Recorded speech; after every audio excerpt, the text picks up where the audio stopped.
VOA News. By remote, I'm Diane Roberts. Japan is condemning North Korea's firing of more missiles. AP correspondent Lisa Dwyer has more. North Korea continued its barrage of weapons tests, firing several missiles, including a suspected intercontinental ballistic missile that forced the Japanese government to issue evacuation alerts and temporarily halt trains. Residents were told to go inside firm buildings or go underground. The launches came a day after North Korea fired more than 20 missiles. That's the most it has fired in a single day ever. North Korea has ramped up its rhetoric concerning its nuclear doctrine, authorizing preemptive nuclear attacks with a variety of loosely defined crisis situations. U.S. and South Korean officials say North Korea may up the ante in the coming weeks with its first detonation of a nuclear test device since September 2017. I'm Lisa Dwyer. The G7 club of rich nations condemned the latest salvo of missiles fired by North Korea, German Foreign Minister Annalena Baerbock said Thursday. Germany holds the rotating presidency of the G7. Baerbock said, quote, "We will condemn in the strongest terms as the G7 presidency and as the German government the breach of international law." A video posted on former Pakistan Minister Imran Khan's Facebook page showed him being helped into a car after being shot Thursday. Reuters reports Khan wrote, "The jihad of true freedom will continue," as part of the post.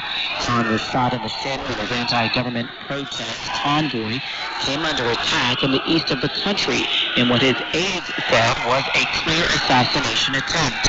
The 70-year-old was 6 days into a protest procession when shots rang out. Several others in his convoy were wounded, and the information minister said a suspect had been arrested. This is VOA News. Russia has shelled power lines in Ukraine that connect Europe's largest nuclear plant to Ukraine's power grid. AP correspondent Karen Chalmers reports. The move has left the Zaporizhzhia power plant reliant on diesel generators once again. According to the state operator, the generators have enough power to maintain the plant for just 15 days.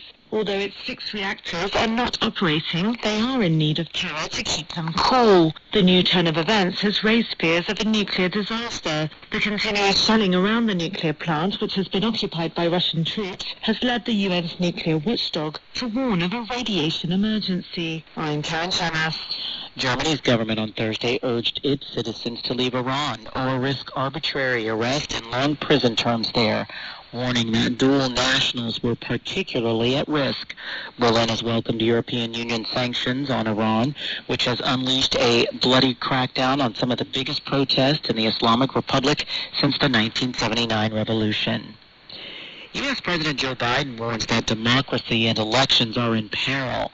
AP correspondent Tim McGuire has the story. Make no mistake, democracy is on the ballot for all of us. In a speech Wednesday night, President Biden said democracy is under assault by right-wing Republicans following former President Donald Trump and his lies about the 2020 election and threats against next week's elections. Trying to succeed where they failed in 2020.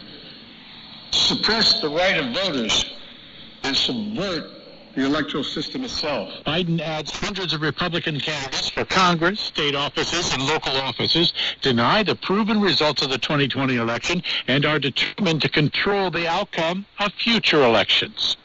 Tim McGuire, Washington. To elections in Brazil, President Jair Bolsonaro's apparent acknowledgement of his electoral defeat is not discouraging diehard supporters from staging protests.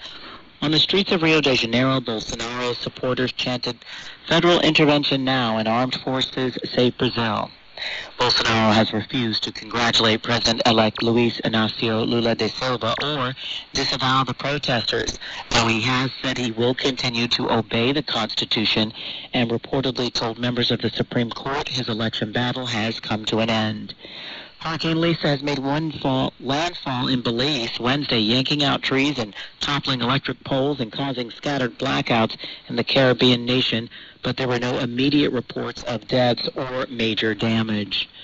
For more on these and all the stories of the day we're covering, please visit us at voanews.com or download our mobile app. From Washington via remote, I'm Diane Roberts, VOA News.